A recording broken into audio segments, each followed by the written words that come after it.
Secret Service on high alert after shocking second phone call Trump just woke up to. A Detroit man made a huge mistake for what he planned to do to Donald Trump in his plot to assassinate the President of the United States. On top of being extremely violent in his plans, the man was also being very racist, and what he said will send chills down your spine. The truck driver named James Anthony Jackson repeatedly called the Secret Service and issued racist threats of blowing white brains out of Trump's head. Jackson remains in custody and he's being held without bond. He's denying the events took place and will argue to be released, according to Detroit News. Jackson is in custody in Washington state after being arrested in Coeur d'Alene, Idaho. The federal court in Idaho does not schedule hearings every day, so Jackson was arraigned Tuesday in nearby Spokane, Wash. He is being held without bond pending a hearing Friday in federal court in Spokane, Wash. His court-appointed lawyer, Jay McIntyre, could not be reached for comment immediately Tuesday. He denies the allegations and plans to argue for his release Friday, said John B. McIntyre, his federal defender. Jackson made several calls that escalated in threatening behavior, according to the complaint. The Secret Service office in Chicago appears to have detailed complaints with a transcribed copy of what Jackson allegedly said in a racist and violent verbal assault on President Trump. The tirade included a racist term regarding the color of Trump's skin, and that should potentially escalate this threat to the level of a hate crime on top of a threat to assassinate a president. Neither hate crimes nor threats to assassinate a president should be tolerated, and the purveyors of said crimes should be prosecuted to the fullest extent of the law. Anyone who is willing to threaten the president with racial undertones will have no problem being racist and violent towards regular civilians. Jackson should be sentenced appropriately by a judge. From October 12 to 13, Jackson repeatedly called the Secret Service field office in Chicago, Special Agent Matthew LaRiviere wrote in the complaint. "Better watch Donald Trump ass, ya bitch," Jackson said, according to court records.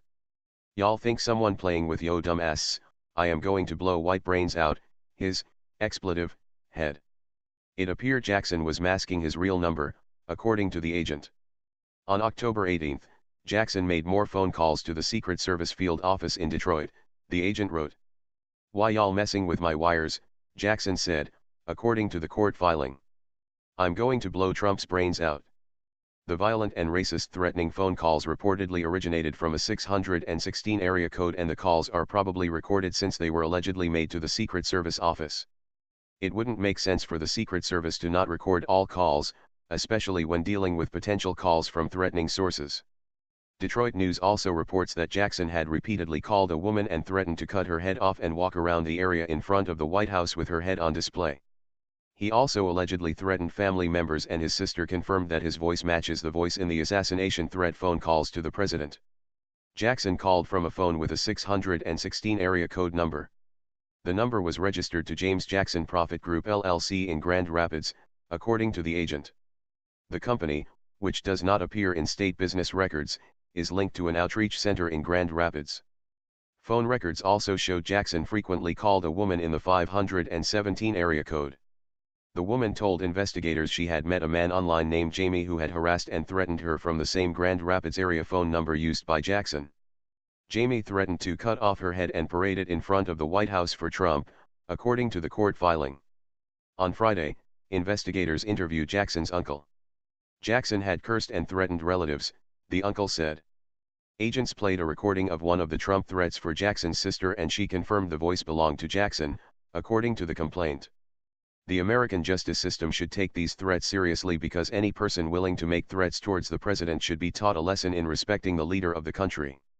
We can disagree with the president and any decision he makes, but we must act as responsible and respectful citizens. It's okay to disagree and work on solutions to problems that benefit all, or the majority of, people, but we cannot threaten each other, or our leaders, with any sort of violence. That sets a bad example for our youth and will eventually turn kids into seething far leftists who perpetrate violence while living in a life of squalor. Is that the life we want for our young Americans? A life of respect, civility, hard work, and proud patriotism is all we need to get by.